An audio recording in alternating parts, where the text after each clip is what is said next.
ఇదే last chance. ఇప్పటికే 2 సార్లు అనుమతి ఇచ్చాం. కవిత లాయర్తో రౌస్ రెవెన్యూ కోర్టు పదే వాయిదా కోరడంపై అసహనం. రేపు మధ్యాహ్నానికి విచారణ వాయిదా. వాదించకుంటే పిటిషన్ వెనక్కి తీసుకోవాలి స్పెషల్ జడ్జ్ కావేరి భవేజా.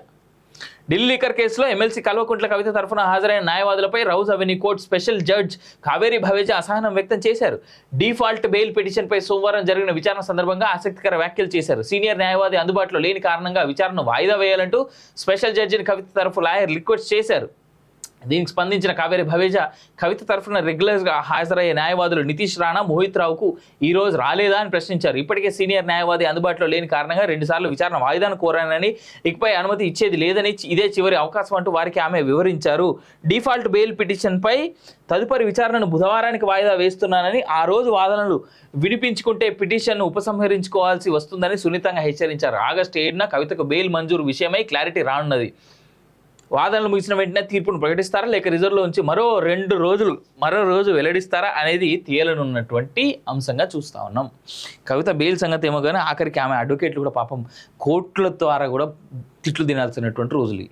ఎందుకు వస్తలే రాళ్ళు అనేటువంటి వెనకాల చర్చలు చాలా పెద్ద ఎత్తున జరుగుతూ ఉన్నాయి. బీజేపీతో మొన్నటిదాకా బీజేపీలో పార్టీ విలీనం అనేటువంటి అంశం ఏ విధంగా వచ్చిందో ఇప్పుడు కాంగ్రెస్తో అంటగాగుతూ ఉన్నారు ఈ బీఆర్ఎస్ వాళ్ళు అనేటువంటి మాట కూడా చాలా బలంగా బయటకు వస్తూ ఉంది. సో దీంట్లో ఏది వాస్తవం అనేటువంటి కొన్ని రోజులు అయితేనే తెలుస్తుంది. ఏదేమైనా కవితకి ఇప్పుడప్పుడే బెయిలు కనబడతలేదు నాకైతే. ఇది నేను మళ్ళీ చెప్తా ఉన్నా, ఇప్పుడప్పుడైతే కనబడతలేదు. కేటీపీఎస్లో కూలింగ్ టవర్ల కూల్చివేత, 8 టవర్లు నేలమట్టం. ఇంప్లోస్ టెక్నాలజీ సాయంతో సెంట్రల్ ఎలక్ట్రిసిటీ అథారిటీ ఆదేశాల మేరకు కాలం చెల్లడంతో నిర్ణయం.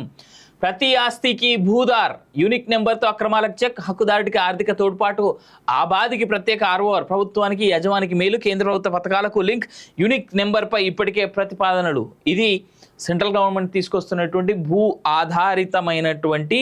ఆధార్ అనమాట. దీని వెనకాల ల్యాండ్ జిహాద్ అనేటువంటి చాలా పెద్ద చర్చ జరుగుతూ ఉంది.